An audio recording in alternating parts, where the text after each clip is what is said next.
Hello and welcome to Greetingstar. I'm so glad you could join me today. Here is a look at the card that we'll be doing today. And we'll be using a jelly plate today. This is an awesome little tool. I don't know if you've used one, but if you haven't, you really should give it a try.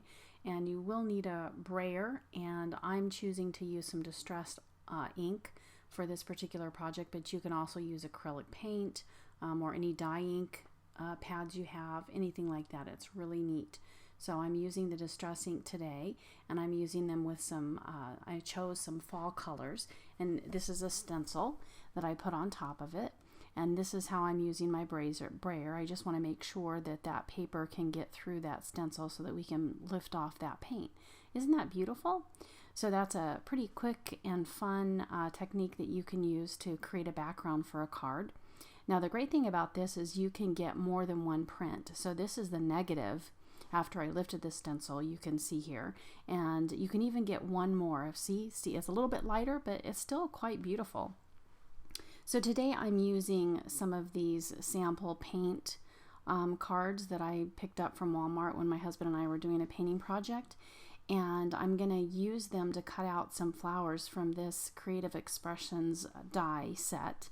And so I'm using my Cuttlebug here. I'm putting my A plate down first, and then my C plate. Then my paper and my dies are going to be face down. I'll put my B plate on top of that, roll it through forwards and backwards just to make sure I get a good cut, and then remove the paper from the die, and I'll be ready to assemble my card. Now I did this with the burgundy color here and also the orangish yellow color to create these flowers, and then I used the green for the leaves, as you'll see a little bit later on. Now that little poking tool is a really cool tool, and I like it a lot. It helps me get my papers out of my dies.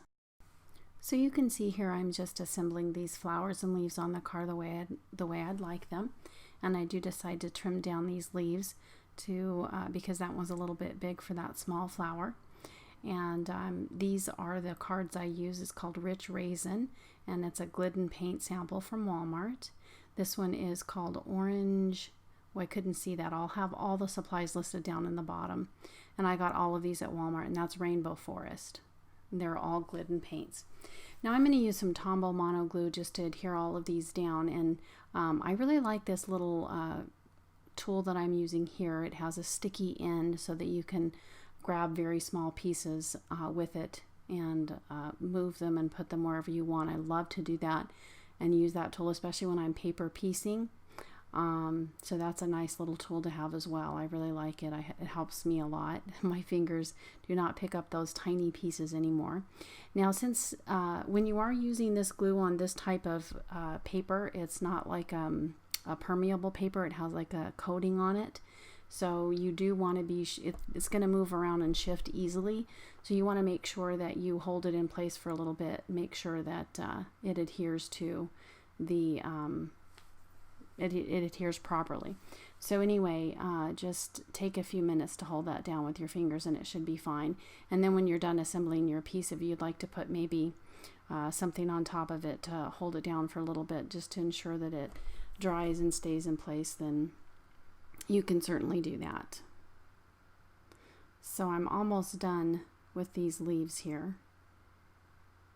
And I love those little tiny pieces over there on the side. I don't know if you can see them yet, but when I put those down, they just add something to the card, make it look really pretty. I think it sort of adds some movement to the card. They look like they're kind of moving around or blowing in the wind or something. It's very pretty. There we go. I like that. Okay, and then the last leaf here, and we'll be done with the leaves. And then after that, I'm going to hear the thanks. Now, this thanks is a die cut from Hero Arts. It's from one of their Stamp and Cut sets. I love all their Stamp and Cut sets. They're so cute and so versatile, and you can use them on so many cards. So that is my finished card here. Now you can see that I did use a mirrored cardstock in the background, and this is from the Moonlight Rose mirror card that you can get at, I think I got this at scrapbook.com, but you probably can also order it at Amazon.com. Now don't forget to check down below. I'll have a list of all my products that I used on this card. And please don't forget to like and subscribe. I really appreciate your support. Thank you so much for watching me today. Happy fall, happy Thanksgiving, and I hope that you will try this card. Thanks so much. Bye-bye.